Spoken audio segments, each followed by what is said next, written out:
Hello, all you hardcore boxing fans out there. How are you doing? It's Russ here from Poker's Corner, the biggest gob in sport. We say the things on here that nobody dares say. Thanks for liking and subscribing and sharing the videos. Right then, let's get stuck in. Big shout out to Spartan Demolition and South Yorkshire Autos in Rotherham. Right, it's a week on now since Chantel Cameron fought Katie Taylor in Dublin. For those of you who didn't do geography at school, that's in Ireland. I've not had Kent on actually since that fight, and Kent don't agree with me on a lot of things. He don't agree with me on this. Is that because Kent's an Irishman? I don't know. We'll see when we're getting back on and Kent can put his case forward, and the commission will look at it. Right. I'm going to start off with the headbutts. Right. What did we think to them headbutts? Has anybody counted them? When anybody's leaning in like that and the person's getting buttered non-stop and they've got all bumps all over their head, isn't it the referee's job to look at that and think, well, if these are not intentional, they're very frequent. He didn't do nothing, did he? Go watch Andre Ward, Carl Froch. Go look at the bumps on Carl Froch's forehead. The referee didn't do no. Steve Smoger, hometown ref. Go and look at the first fight. Chantel Cameron, Katie Taylor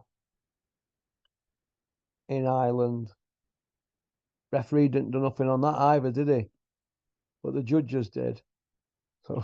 So maybe she were lucky that night, Chantel Cameron, even though she won very, very comfortably, a lot more comfortably than that one other night where they give it to Taylor.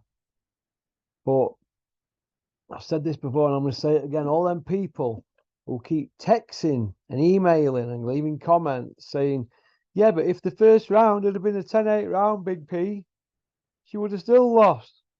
Yeah, but if you've been dropped in round one, your game plan's out at window. You're not going to risk butting and fouling, are you? You know? That's how I look at it. People can say Chantel Cameron written behind head. Taylor were holding on for dear life, though, wasn't she? After round 5. Let's have it right. But when you're fighting 2-minute rounds and you're staying out of range 30 seconds, and then you're throwing flurries, you're throwing flurries for 30 seconds, and then you're holding for 30 seconds, that's 2 minutes gone. Do you know what I mean? That's 20 minutes of action. Ali used to fight 15 3-minute rounds. That's 45 minutes of action. World title fights for men nowadays are 36 minutes of action. So there's not a lot of time, is there really? And if you can design a style to suit you, you can get through it and pinch belts. I mean, let's have it right. Terry Harper's style, that's designed for 2 minutes, isn't it? Stay out of range, few jabs, bit of a flurry, then I'll back on your bite. It's easy done, isn't it? So we've got to have 3-minute rounds for women's boxing. They're screaming about money and this and that. Let's give them 3-minute rounds, give them what they want and pay them what they want. Let's see what they're about. That's what I want to see. But the bias is out of control. I was a bit disappointed with Rob Kelly on Boxing Asylum. Bias, but then again, he's Irish, isn't he? Andy Lee, we're talking about greatness and all that. Another biased one. He's Irish, by the way, as well, and employed by DAZN. Darren Barker, his bias was off the charts. Oh, he's employed by DAZN as well. I'm hearing the referee and all the judges were well looked after. Listen, if you're a referee and you're getting flown over to do a fight like that and a judge, they're going to put you in best hotel. What you want, you're going to get. You're going to be grateful for that, aren't you? Humans are creatures of habit. But we know what goes on, don't we? We know what goes on. It's just same with Super 6 with Kessler Ward, isn't it? We saw them headbutts. Everybody saw them. No, we're done about it, were it? No, we're done. And getting away with murder. We saw Ward against Kovalev, didn't we? Jeez. So both fights. First one I thought he got done in, and second one was just blatant fouling. Hometown decisions, hometown refs, hometown judges. Been going on for 100 years plus. They took the fight in Ireland against bad advice. They got away with it the first time. They were never going to get away with it the second time. But they'll take the third one there because that's where the money is. And that's just how it goes.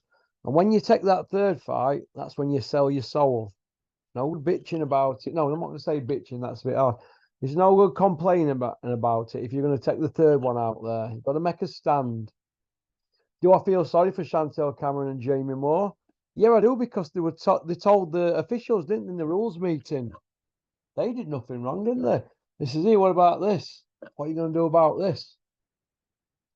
But hey ho, what can you do? It's one of them things, isn't it? But 2-minute rounds is a joke. They're a joke. There's no action. Absolute joke. Do I think the Croke Park fight will happen? No, but I think it'll go back to Dublin for a third one, and they'll probably give her a bit more money, Chantel Cameron, because that's got to be there's got to be a third fight there. Taylor needs Chantel Cameron now for credibility, doesn't she? Really, after that, but like I said before, and I'll say it again, nobody is going to burst her little bubble, are they? Not in her home country. You know what I mean? But I'll be looking forward to see what Kent's got to say on it. I hope Kent's not bottling it coming on channel since that fight. He's been like a mouse all week. Kent, are you bottling it? I hope not, pal. Yeah, Kent's never bottled note in his life. Good boxing guy, Kent.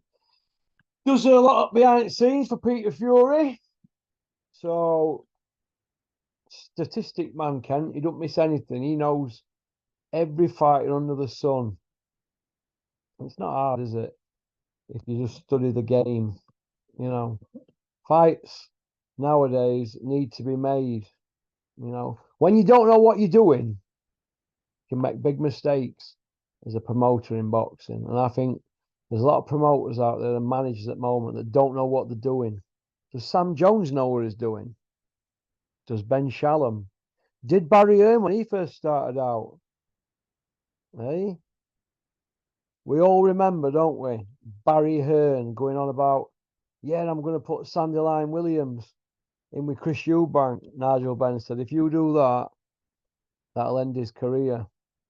He were an hard night for me, Sandiline Williams and James Toney. What did Bazzer Epstein do then? He never put Eubank near Sandiline Williams, did he?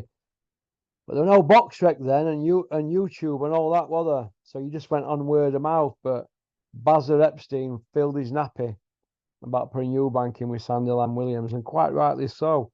A big old tough yank. So it's going to be interesting to see what Kent says when he comes on. I'm looking forward to it. I am. Kent knows what he's on with. Women love him. Men want to be him. So, but I hope Chantel Cameron gets a fair crack of the whip. That's all I hope moving forward. All right. Right. Fury Usyk. Is it going to happen February 17th? Said no, Anna. Many times. The reason is Riyadh season ends about 6 weeks after that, doesn't it? Or 5 weeks after that. So that 5 week, they'll use that 5 week to drag it out. That means that Fury can have a good Christmas, doesn't it? And get as fat as a pig, Michelin man, or even fatter, and he can drink as many Stellas round Morecambe with his friend Bamba Gascoigne as he wants, can't he? AKA Isaac Lowe, the Lowinator. Has Fury's camp started? Nah, he hasn't started. There's no camp being started. It'll be New Year. He's not going to train over Christmas, I can assure you. He'll go back to end of March, but Only thing I'm worried about is Fury's flabby back. I mean, is that like helping him have an advantage over everybody else, or is it going to hinder him moving? Well, I thought it'll help him if he's taking shots because he's got a bit more padding there, hasn't he? But it's going to hinder him getting out at way, innit? And all I see Usyk doing to him is just peppering him all night long and dragging him into deep water and then taking him out. That's what I see happening. Usyk knows it. Old Dinted Bricktop, he knows it, don't you, Bricktop? Captain Chaos knows it. Pop, pop, bang. 200-kilo deadlifts with me, Corey. He knows it. I'm sure Tyson and his brothers know it. He's in no condition to go in against an elite guy. No condition whatsoever at all. But we're going to see, aren't we? We're going to see what happens. We will see. Crusher Ben. Drug testing issues. What? You don't say. 2 failed dope tests. For over 16 months now since the first one. They tried to cover it up. He got done, didn't he? They didn't fight. They pulled the fight. All them hotels booked, all tickets, flights, trains, coaches, whatever. It never happened, did it? Do they care? No. What have they done since then? They just keep giving us dates, don't they? Like we're lollipops. That's what it is. They're just treating us like lollipops, aren't they? Unbelievable. Kalle Sauerland, does he care? No. Not in the gaff he lives in. He don't care about anything, does he? Does Eddie Hills care? No, he don't care. Chris Eubank Jr., Chat's legacy, blah, blah, blah. When's he going to go for a world title? He's not going to go for a world title. They preach legacy, but they want pay-per-view. Sheesh. You know what I mean? I don't know what's going to happen with Crusher Ben, really. I think he's at a crossroads in his career. He's pushing 28-year-old now. No spring chicken, is he, Crush? He needs to get a move on. The Gad, a.k.a. Old Warty Finger. Have you seen the size of that giant wart on the Gad's left index finger? Oh, my God, have you seen it? You need to get that frozen off, kid. Go get it frozen off. It's 140 quid to get it done. If you go online. They'll get it done at Claremont for you at Sheffield. Go get it took off. You can't be holding a woman's hand like that. That's why you're probably single, Gad. Nobody's going to want warty hands all over him. You're like some old toad. There! So, it is what it is, isn't it? So, do I see it being unlicensed? Ben Eubank? No. What I see happening is the board standing firm. Because if they don't, what's the point of them? They've got to stand firm. We're at a crossroads now in boxing, especially with border control, and they may be no more soon. Will I miss them? No. Do I like them? No. I think they're shithousers. You know what I mean? I think they're shithousers, but they've settled out of court with Ian John Lewis, haven't they, over the racism issue? Eh? Settled out of court. I wonder what they do with Gary Sykes' issue if they got put in court. Hey, with all paperwork that Julian McGowan's got and emails. I wonder if they settle out of court on that issue or whether they just give Gary his belt. That'll be interesting, that. I think I might have a meeting with a few people over that because this is not going away, Roberto Smith. You need to give Julian McGowan his 30 minutes in Cardiff. I'll personally fetch him down to see you. All right? Give him his 30 minutes and be a gentleman. Because if I see you at a show, I will not be a gentleman. That's all I'm going to say on the matter. Smith. Okay? Kalle Sauerland's Channel 5 show with his brother Nissi. 2 silver spoon boys trying to make out the boxing promoters.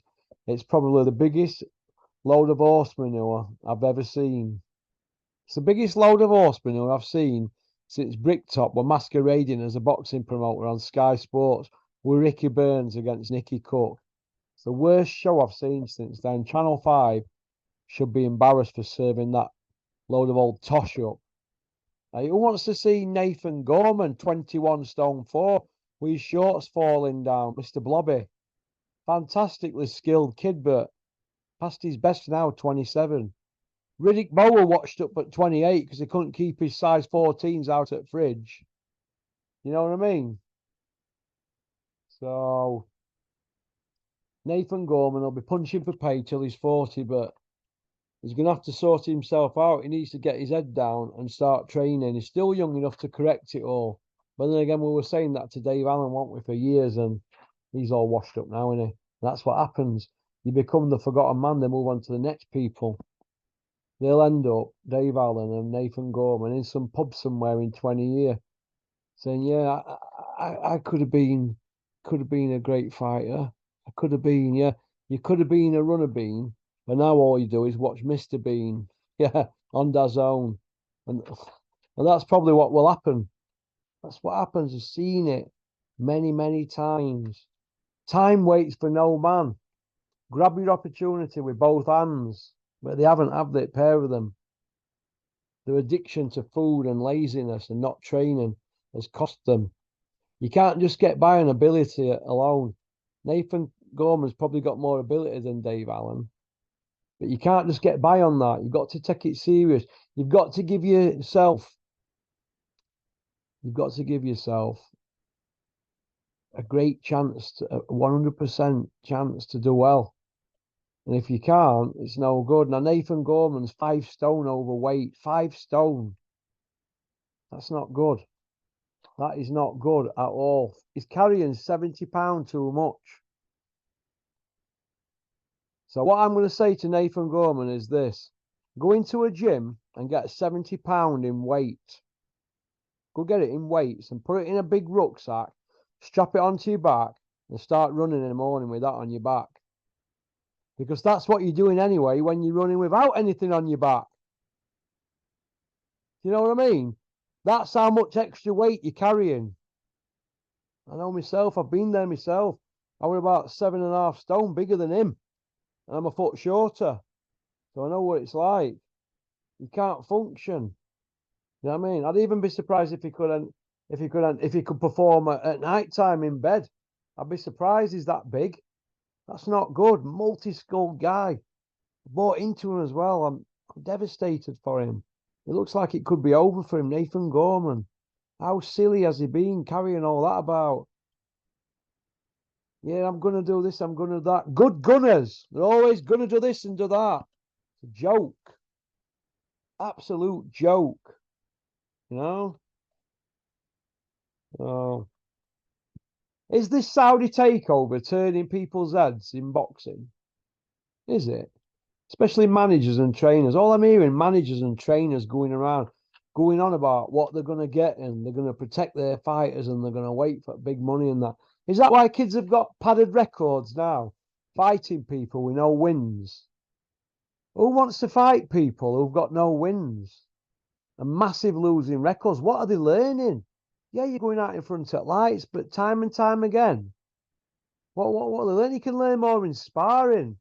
Oh, we're waiting for this person. We're waiting on this. We're waiting on that. Listen, half of the stuff that people talk about in cafes and gyms and pubs and on phone at night to the pals is knackers.